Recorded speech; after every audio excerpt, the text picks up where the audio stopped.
السلام عليكم ورحمة الله وبركاته. ازيكم يا جماعة، عاملين ايه؟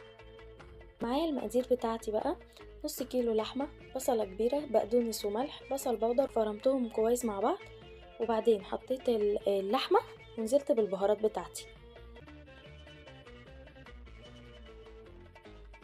ده الشكل بتاعها بعد ما طلعت. حطيتها في نص كوباية دقيق، وبعدين حطيت الكفتة فيه يبقى حلو. ده الشكل النهائي بتاعها. في طاسة بقى حطيت صباع زبدة ونص كوباية زيت، وحطيت الكفتة بتاعتي كده بالشكل اللي انتوا شايفينه ده. قلبتها لحد ما استوت وخدت اللون. في نفس الطاسة اللي حطيت فيها الكفتة نزلت براس خدت اللون الذهبي الحلو ده، وبعدين نزلت عليها بعصير طماطم ومعلقة صلصة ومعلقة ملح، معلقة كمون، معلقة فلفل اسود. ده كل حطيت المية ومعلقة ملح، وبعدين حطيت المكرونة.